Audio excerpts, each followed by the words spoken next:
ये छठ पूजा का दूसरा दिन है जिसे कि खरना बोलते हैं। तो सारा दिन भूखे रहकर निर्जला व्रत करके और फिर ये शाम को पूजा जाता है। तो इसमें जो मतलब कि बनेगा, पूजने के लिए भोजन बनेगा, उसे भी जो बनाएगा वो भी पूरा दिन भूखे रहेगा। मतलब जितनी देर में ये तैयार होगा तो उसे भी भूखे रह करके बनाना होता है।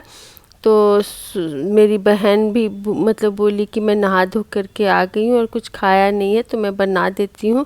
और सोहा 2-3 साल से कर रही है तो उसे बहुत कुछ पता चल गया है अब कैसे करना है। तो वो भी नहा धो करके तैयार थी कि मैं हेल्प करूँगी आज मम्मी की।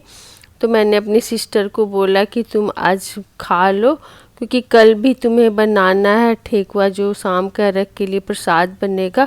तो उसमें बहुत हेल्प करना होगा तुमको, और तुम्हारी तबीयत ठीक नहीं रहती है। तो उसे मैंने भेज दिया और सोहा ने और मैंने मिल कर के मतलब कि सोहा को मैं बताते गई और वो बना ली पूरा खीर।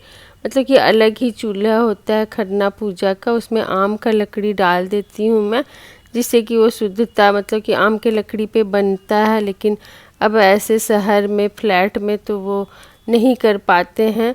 तो इस तरह से मेरी सास ने शुरू कराया है कि हीटर पे बना लो और उसमें आम का लकड़ी डाल दो तो वो हो जाता है पवित्र। तो खरना पूजा का सब कुछ तैयार होने के बाद मैं तैयार हो कर के पूजन करने के लिए आ गई। मतलब 7 बज गए होंगे और इस तरह से सब कुछ पूजा, नीचे में आटे से अल्पना बनाते हैं, उस पर सिंदूर रखते हैं और फिर जिसमें पूजन करना होता है वो बर्तन मतलब कि इस तरह से सजाते हैं। जितना सूप आप पूजते हो उतना ही आपको ढकनी भी पूजना होता है।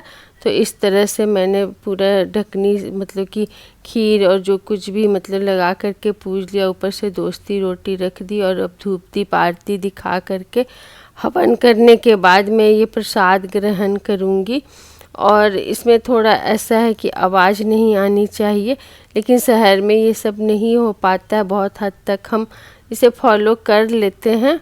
और उसके बाद अब आरती करने के बाद मैंने हवन किया। मतलब इस तरह से आप पूजा में लीन हो जाते हैं, बिल्कुल भी पता नहीं चलता है कि आप मतलब कि भूखे हो, चाहे सब ध्यान में ही नहीं आता है कुछ।